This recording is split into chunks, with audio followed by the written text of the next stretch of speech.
আসসালামু আলাইকুম দর্শক মণ্ডলী, আল্লাহর রহমতে আপনাদের দোয়ায় আমি খুব ভালো আছি। কমে আছো তুমি? আসো আসো আসো।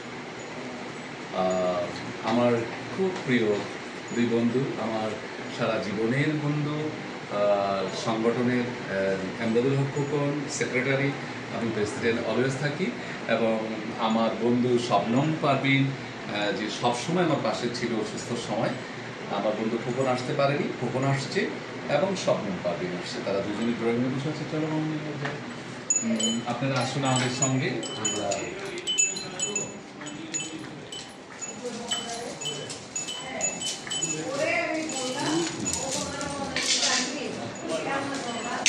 আমার বন্ধু শবনম, আমার বন্ধু খোকন, আমাদের ছোট ভাই সাই, আমাদের হিরো শাকিল। আমাকে কত বিপদে ফেলাই রাখছে আমার কাছে মানুষে 3 দিন আইছে বললো, আপা আপনি বাসা বদলাইবেন?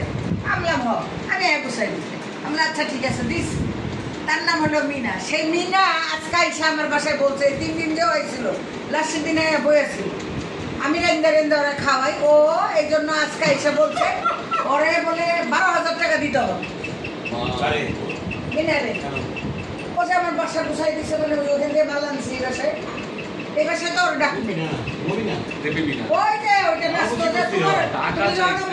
হ্যাঁ, আমি ওরে একদিন হইলো 500, 2 দিন আছে 500 কনভেন্স দিছি, তারপর একদিন 1100 টাকা দিছি। আজকে আইসে আজকে আইসা আমার বাড়িতে আমি তখন শুয়ে আছি, কারণ আমার মানে বিয়ে মারা গেছে, মানে আমার বড় মেয়ের শ্বশুর মারা গেছে গতকালকে। আমি ওখান থেকে আইসা শুয়ে রয়েছে একটা সময়। তারপরে ও আইসে, ও আবার বলছে দুপুরে ঘুমাইছেন টাকা না, হ্যাঁ আমার টাকাটা দিতে বলে নাহলে কালকে আসবো, আইসা এই করবো হেই করবো। বলে কি করবে আমাকে? আমার তো এটা দিতে লাগে। এই জন্য আমি এই ধরনের মানুষদের আমার বাড়িতে ঢুকতে দেই না বন্ধু। আমার বাড়িতে তো জীবনে কখন আসে? শোন আমি বলি, তুমি অনেক হেল্পফুল, তুমি মানুষকে খালি হেল্প করো। ও যখন খবর আমার সাথে বেশি দেখা হয়েছে, ও আমারে বলে, আপা আমি তো এখন কাপড়ের ব্যবসা করি, আপনি কাপড়টা বললেন। আমি বললাম কাপড় শুধু তো আমরা কিনি, তুই আইনা দেখাইস। এরপরে যে সকালে দুপুরে বিকালে রাইতে আইনে ফোন দেওয়া, ওর বাড়ির সামনে গিয়ে বসে থাকে, ও বাসায় যায়, রেগুলার বাসায় যাতায়াত করে। তারপরে এরপরে সে এরপরে সে আমার বলছে কাপড় চুপড় নেওয়া সামনে দেখে, এখন আমার তো হাতের ওষুধ কাজ করে দিচ্ছি, ওই বাড়ি ছেড়ে এই বাড়িতে এসেছি। আমার কত কাজ, এখনো মিস্ত্রি বহু ঝামেলা হয়েছে, কিন্তু তারা এগুলো জানো না, আজই সব জানে। ও মিস্ত্রি দিচ্ছে, তারপরেও মনে করে এরা সব ঝামেলা করছে। রং ছাড়া বাড়িতে উঠছি, ইলেকট্রিকের কাজ গেট করে দিচ্ছে, টাকাটা ক্যাশ দিয়ে দিচ্ছে। মিস্ত্রি বন্ধু, মিস্ত্রিরা এত বাজে, এত নোংরা, সব টাকা দিয়ে দিচ্ছে, 99% টাকা দিয়ে দিচ্ছে, তারপরও কাজ হয় না। এরকম শয়তানের শয়তান। গেটটা ঠিক করে দিচ্ছে, 5 জন লাগে ঠেলতে। আমার বাড়ির সামনে বাজার আছে, ওই জন্য যে এমনি করে ঠেলে 2-3 জন মিলে না। ওই দিন কবে পরশুদিন লাগাই। ওর বাড়ি হয়েছে এখন এই এলাকার মধ্যে সবচেয়ে স্ট্যান্ডার্ড, এবং ওর বাড়ির সামনে যত মসজিদ, বাজার, মার্কেট করতেছে। ওইটা ওইখানে ইয়া করছে, এই যে গেটের লোক আইনে আবার ঠিক করছে পরশুদিন। এখন গেটটা তুমি আবার ওই পাশ থেকে শুয়ে দিবি, ও একলাই যায় বন্ধ, মানে